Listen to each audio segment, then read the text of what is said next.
In the sun-baked village of Udongo, where the earth was the color of rust and the baobab trees stood like ancient, wise giants, there lived a cat named Simbi.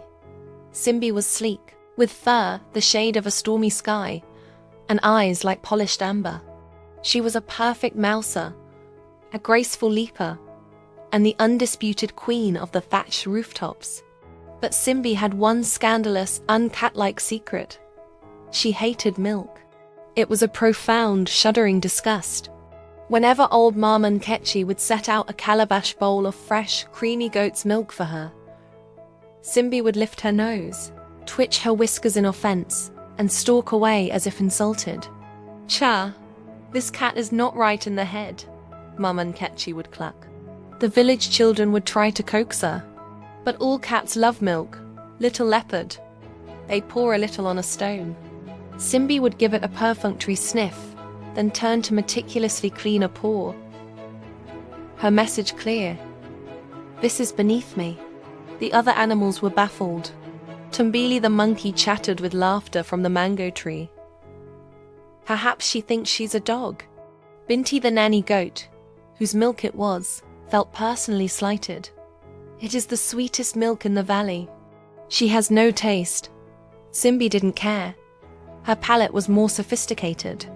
She craved the smoky, salty tang of grilled tilapia flakes from Mama Nkechi's evening meal. She savored the rich yolk of a stolen guinea fowl egg. She would even nibble on the sweet, sun-warmed flesh of a fallen mango. But milk? It was bland, childish, and it made her stomach feel strange. Her reputation suffered.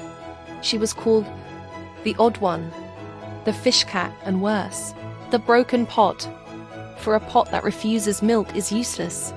Simbi wore these titles with a haughty silence, but deep down, the loneliness stung more than any insult. One season, the rains did not come. The sun became a relentless, brass gong in the sky. The river shrank to a muddy trickle. The grass turned to brittle straw, and the mice, Simbi's usual prey, grew scarce and scrawny. Hunger, sharp and cold, settled over Udongo. The people shared their meager stores of grain. The animals grew thin and listless.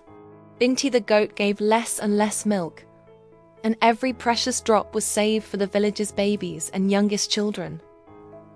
Even Tumbili's mischievous chatter grew quiet. One afternoon, a desperate squeaking drew Simbi to the shadow of the granary. A tiny, far too young mouse kit, all bones and huge eyes, was trying futilely to nibble a stone. It was too weak to even be afraid of her. Simbi felt not hunger, but a strange pang. This was not prey. This was a fellow creature, undone by the same harsh sky. Just then, Mama Nkechi's granddaughter, Kione, came out with the last precious calabash of Binti's milk, meant for her baby brother. She tripped on a dry root. The calabash flew from her hands, and the precious white liquid sank instantly into the thirsty earth, lost. Kione's wail was pure despair. That sound did what no insult ever could. It pierced Simbi's proud heart. Simbi remembered something. On her solo patrols far from the village, past the dry riverbed, there was a place. A rocky outcrop where a strange, sprawling plant grew, with thick, fleshy leaves and strange, pod-like fruits. She'd seen bees and butterflies flocking to it. She had once bitten a leaf out of curiosity and found it filled with a thick, watery, slightly sweet sap. It was not milk, but it was liquid. With a sudden resolve, Simbi darted off, a grey streak against the brown land. She ran past the panting goats, past the slumped monkey, under the worried eyes of the villagers.